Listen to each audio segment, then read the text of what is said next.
वैसे तो मोबाइल ही आज के ज़माने में टीवी है, मोबाइल ही फ़ोन है, मोबाइल ही इंटरनेट है, यानी मोबाइल ही सब कुछ है, मोबाइल ही रेडियो भी है।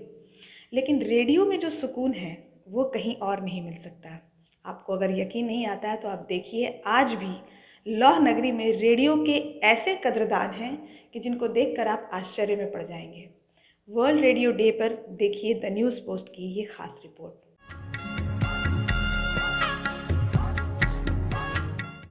इन दिनों मोबाइल फ़ोन ने ही सभी अन्य यंत्रों की जगह ले ली है, जिससे आम जिंदगी में काफ़ी बदलाव आया है।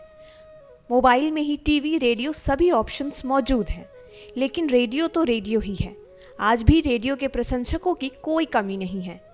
इस हाईटेक जनरेशन में भी कुछ लोग ऐसे हैं जो रेडियो सेट के माध्यम से ही गाने सुनना पसंद करते हैं। ऐसे में जमशेदपुर के रहने वाले चिन्मय महतो रोज़ाना 25 देशों के रेडियो प्रसारण को सुनते हैं। उनके पास पुराने ज़माने से लेकर आज के ज़माने के रेडियो का अमूल्य संग्रह है।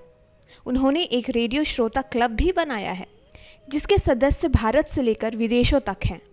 13 फरवरी को वर्ल्ड रेडियो डे मनाया जाता है।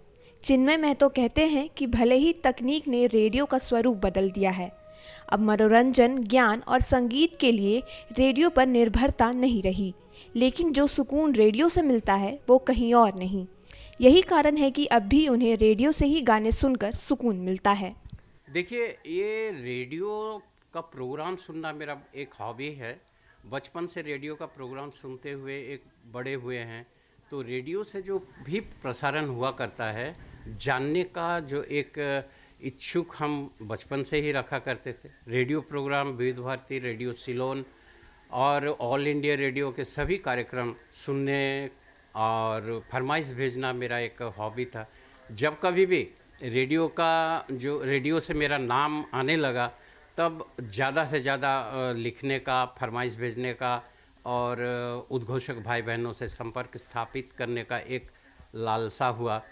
तब से और भी ज़्यादा, जैसे भारत से भी जो भी प्रसारण केंद्र है उनसे तो संपर्क था ही। धीरे धीरे क्या हुआ कि radio Japan, radio voice of America, Deutsche Welle यानी जर्मनी, ऑस्ट्रेलिया, रोमानिया, प्राग, चेकोस्लोवाकिया, करीब करीब 25 से 30 देशों के साथ मेरा संपर्क हुआ। और उन लोगों ने जैसे एक खत हम लोग भेजा करते थे, बदले में वो लोग प्रोग्राम शेड्यूल, स्टिकर, पोस्टर और सभी चीज़ वो लोग मुफ्त में भेजने लगे। तो मेरा एक और भी ज़्यादा इंटरेस्ट होने लगा। साल 1974 में चिन्मय ने guide international radio listener club की स्थापना की थी। हर साल वर्ल्ड रेडियो डे पर क्लब की ओर से रेडियो की प्रदर्शनी लगाई जाती है। चिन्मय महतो को रेडियो श्रोता के तौर पर कई अवार्ड भी मिल चुके हैं। साल 2015 में रेडियो जापान ने उन्हें सर्वश्रेष्ठ श्रोता का खिताब दिया था। चीन, जापान समेत कई देशों के रेडियो की तरफ से चिन्मय को सम्मान मिलता रहता है। उम्मीद है ये रिपोर्ट आप सबको बहुत अच्छी लगी होगी और आप सब ने उस ज़माने को याद किया होगा जब आप ऐसे ऐसे रेडियो रखा करते थे। आज भले ही मोबाइल में आप रेडियो सुनते हैं, लेकिन यकीन मानिए, सचमुच का रेडियो लेकर आइए और रेडियो सुनिए, रेडियो के श्रोता बनिए, बहुत सुकून मिलेगा। अन्नी Amrita, the news post, Jamshedpur.